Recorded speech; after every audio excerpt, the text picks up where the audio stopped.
Bonjour Hélène. Bonjour Nia. Vous avez lu pour nous la presse étrangère. On commence en Espagne où aucun parti, ni de droite ni de gauche, n'a obtenu la majorité absolue aux législatives dimanche. Aucun parti ne pourra gouverner seul. C'est donc une période instable de négociations à l'issue incertaine qui vient de s'ouvrir.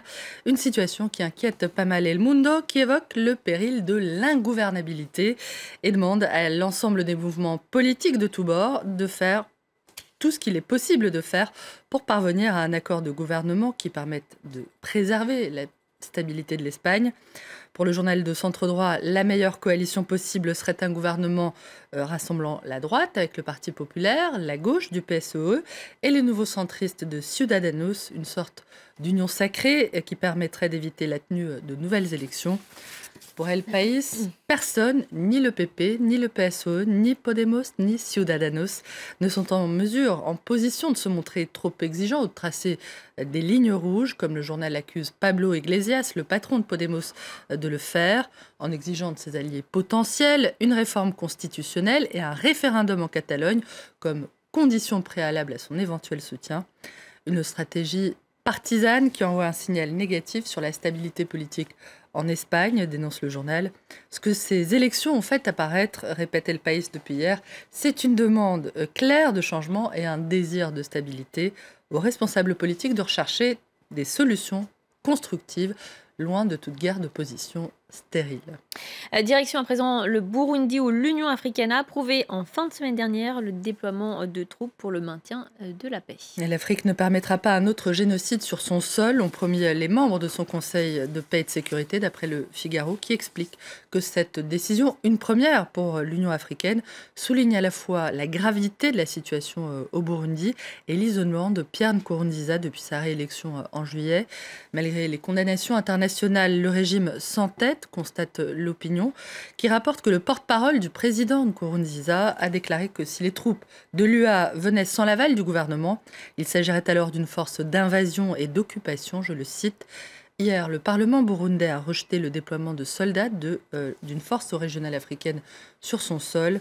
L'opinion évoque un bras de fer et les tentatives probables de Nkurunziza de chercher à gagner du temps et de desserrer l'étau dans les semaines qui viennent. D'après le journal qui cite un expert, le coup de grâce pourrait toutefois venir de l'intérieur. On n'est pas à l'abri d'un coup d'État, car beaucoup de responsables de l'armée ne voudront pas engager les combats contre une force africaine si elle est effectivement déployée, je cite.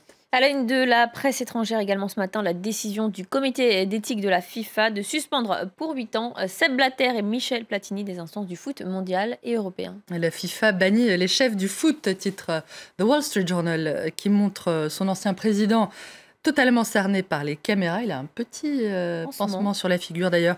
C'était hier à Zurich, à la sortie de la réunion du comité d'éthique. Un rendez-vous auquel Michel Platini a choisi, lui, de ne pas se rendre, dénonçant une mascarade, une mise en scène pour le salir, je le cite. Les deux dirigeants qu'on retrouve dans le dessin de Brian Adcock du Independent, transformés en ballon de foot, expulsés du terrain, un but expédié avec pas mal de force, semble-t-il.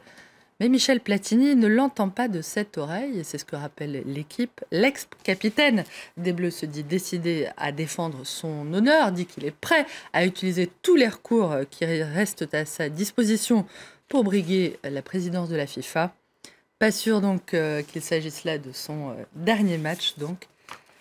Est-ce vraiment la question, s'interroge néanmoins le soir, qui évoque la fin d'une ère. Certes, écrit le journal, dans cette histoire, on a le sentiment que Platini s'est fait avoir comme un bleu par le parrain du football mondial, Sepp Blatter, qui entendait bien faire tomber son meilleur ennemi en même temps que lui.